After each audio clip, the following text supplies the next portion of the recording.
Okay, this is Unit 7A, and we're looking at the fundamentals of probability. And sometimes when you think of the idea of probability, a lot of people think of it as, what's the chance of something happening?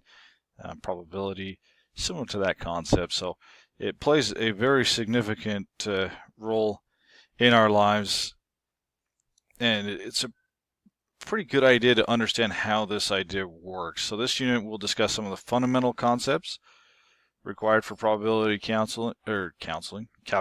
My bad there. So first, we're just going to begin with some basic examples, and then we'll expand this as we go further and further into this chapter. But let's just imagine, we're tossing two coins, and so here's kind of what two coins would look like. You get tails, tails. You get tails, heads, heads, tails, heads, heads. Those are what we call outcomes. So there are four different ways that the coins can fall that we just outlined there, four different possibilities. Each of these ways is one different outcome of the coin toss. So, and then when we're dealing with this, for convenience, we're going to write T for every time a tails pops up and H for every time a heads pops up. So here are our possibilities that we mentioned below: tails, tails, tails, head, heads, tails, and heads, heads. So, and tails, head is a different outcome than heads, tails because of the order in which we're going. And so that's what we're going to be looking at when we're dealing with probabilities. First, we need to find out how many different possible outcomes there are. And again, the order does matter when we're doing these things. Now, suppose that we are only interested in the number of heads. So, because the two outcomes, tails, heads, and heads, tails, each have exactly one head, we say that these two outcomes represent the same event. So they're the same event, but they're different outcomes. So the event describes one or more possible outcomes that all have the same property of interest, in this case, the same number of heads. And it also shows us in this little diagram right here, this figure, that the way of counting the number of heads on two coins, there are four possible outcomes represented in three different events. So 0 heads, 1 head, or 2 heads. So 4 outcomes, but 3 different events, because 2 of those events have a single head. And that's these two in the middle here, where you get tails, heads, or heads, tails. So there's just your definitions, your formal definitions of outcomes and events, and what those mean there. So that's just a brief idea of outcomes and events, and then we talk about the idea of probability. So the probability of an event expressed as, you say, P of that event occurring, so like P of heads, that value is always between 0 and 1 inclusive. So you can have 0 and 1. So, and this is like 0% to 100%, because 100% written as a decimal is 1. So the probability of an event occurring is always somewhere between 0 and 1. It cannot go above 1, but it can equal 0 or 1. And if you get a probability of 0, that means that the event is impossible to occur. The probability of 1 means that the event is absolutely certain. Okay, and then we'll just point out here, if you are rounding, if you can get an exact fraction, that is best. But if you're rounding to a decimal, 3 significant digits is kind of the best way to go there. Because if we need a percentage, we move that decimal a couple places to the right, and we'll have a percentage, and we'll still have at least a tenth of a percent there. So in probabilities, there are 3 basic methods for finding these probabilities: theoretical, relative, or subjective. And we're going to begin with theoretical, and pretty much everything we talk about in this section is going to be theoretical. but we will mention what is relative and what is subjective here a little bit further on. So when we say the probability of heads, for a coin toss is 1/2 or 1 out of 2. You have a 1 in 2 chance, assuming that the coin is fair and it's equally likely to land heads up or tails up.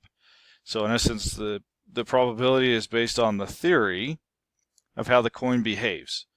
So we say that the probability of 1/2 comes from the theoretical method. So in theory, that's what it should be. Half the time it lands heads, half the time it lands tails. And when all of our outcomes are equally likely, we use the following procedure to calculate theoretical probabilities. And in everything we do here, we will assume that everything has this an equally likely outcome, that all those outcomes are equally. So we count the total number of possible outcomes. This is going to be the first thing we do. So like in the heads versus tails, there was one possible outcome if you're flipping one coin. And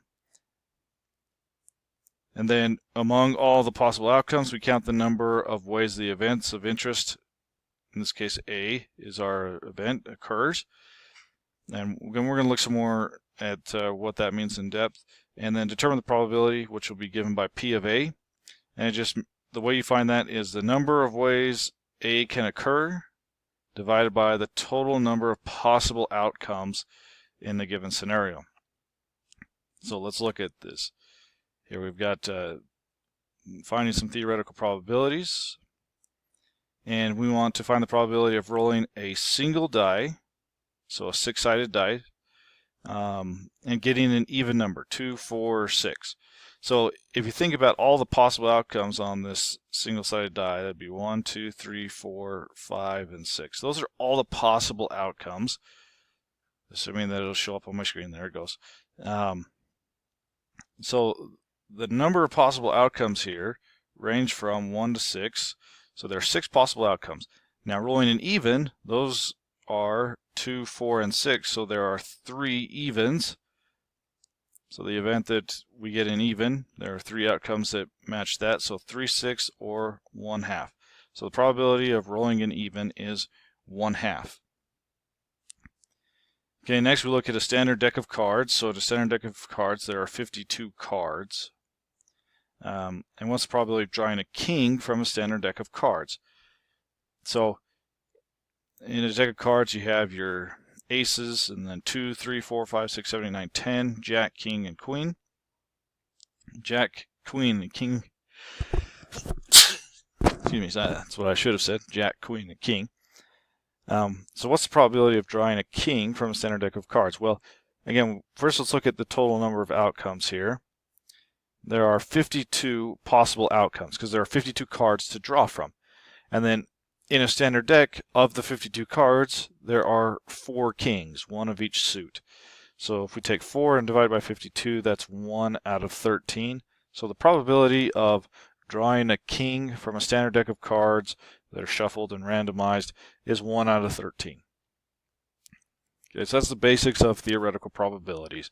Finding the total number of possible outcomes, and then finding out, based off of the event you're given, how many times that occurs out of those outcomes, and then finding the quotient of those two, or dividing the two. So the next thing we're going to be looking at here is the multiplication principle. And this will help us in counting the number of outcomes. So we say, suppose that there are m possible outcomes for one process and n possible outcomes for a second process. So the total number of possible outcomes for the 2 processes combined is you just multiply the 2 numbers. So for example, if we are flipping 2 coins, so we have 1 coin and we flip a second coin. So for the first coin, you have heads and tails as a possible outcome. The second coin has heads and tails also, but then when we think about the total possible outcomes, we can get heads, heads, we can get heads, tails, or tails, heads, and then tails, tails. So we have 4 possible outcomes. And so when each coin has 2 possible outcomes, so there's 2 choices for the first, 2 choices for the second coin, so 2 times 2 is 4. That helps us determine how many outcomes there are. Now, similar to that, if we take it one step further, if there are 3 coins, then the first coin has 2 possibilities, the second coin has 2 possibilities, the third coin has 2 possibilities, so 2 times 2 times 2 is 8. So there are 8 possible outcomes, and you can see them all listed here. And again, this little tree diagram just tells you, the possible outcomes. So if your first one is heads, then you have the possibility of then going from there, if you get a heads again, and a heads again, so that pathway would represent the heads, heads, heads. But if you went, if you got heads on the first, and then you got tails on the second, and then you got tails again, then that would be heads, tails, tails. So those are all the possible outcomes you could see there.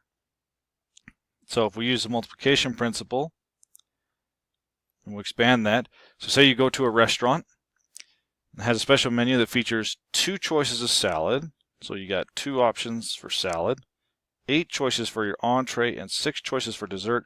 How many different 3-course meals are possible? So if you think about that tree diagram, for your salad, you have 2 choices. So if we look at, the salad, you have choice 1 and choice 2. And then from there, off of each of these, you're going to have 8 little things coming off of there.